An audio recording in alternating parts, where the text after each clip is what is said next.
Good morning, everybody. Here we are again, Wednesday morning. It's Bill with Franklin Loan Center. And hey, this morning I wanted to talk about an article that I stumbled across last week in Money Magazine. Actually, it was on Money Online. And it was talking about kind of the headline was essentially millennials will spend almost $100,000 in their first 8 years. So before they were 30, it kind of the way it outlined it was from 22 to almost 30, they'd spend nearly $100,000 on rent in that amount of time. Now these are national averages. For those of us on the West Coast, anywhere on the West Coast, these numbers are probably could easily be double that. But let's just go with 100,000, right? So that's roughly $1,000 a month. And so it sort of got me thinking, like, wait a minute. I mean, we're spending all this money on rent with our millennials. And by the way, I've got a couple kids that are millennials, so this is sort of near and dear to my heart. And it kind of gets me thinking, like, wait a minute, is there a better way for these guys to do it? So when you look at a rent versus buy, I mean, no one's going to be able to buy a $400,000 house for $1,000 a month, so that's never going to work. But you know, at 22, 23, 25, whatever it is, now what if you buy a 3-bedroom house and you can get it for $400,000, and then as a millennial, maybe you're able to rent out the other rooms, right?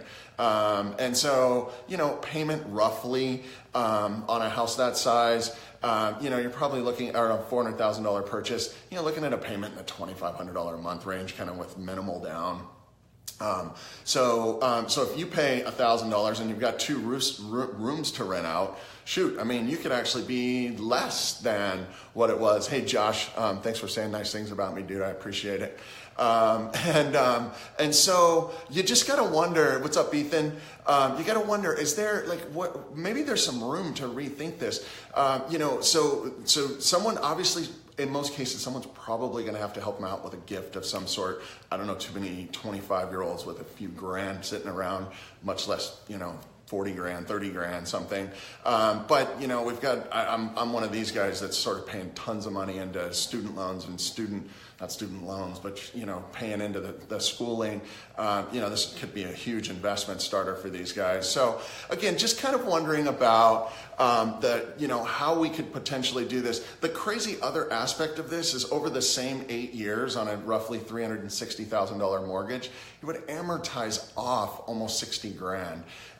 In the, sorry, I just got a phone call. I'm not sure what that looks like to you guys. But anyway, you know, it's just some food for thought. You know, I mean, getting into the investment game early is so important. And it just, you know, maybe think about helping your kids and buying a house, rent out a couple of rooms, makes it just as affordable as rent, and can be a humongous head start. I mean, imagine a 25-year-old buying a house today, making the payments over the whole time, over the life of the loan, that is, and getting to a spot where now they have a house paid off at 55 years old. You know, if they bought one or two other houses, their retirement plan is done. So anyway, just some food for thought. I mean, you know, there's so many ways to think about, you know, alternatives to renting. So really cool. By the way, I appreciate everybody tuning in today. John, Tiffany, thanks guys for chiming in. And so like, love, share, comment, all that good stuff. Love this, love everything. And I will talk to you guys next week.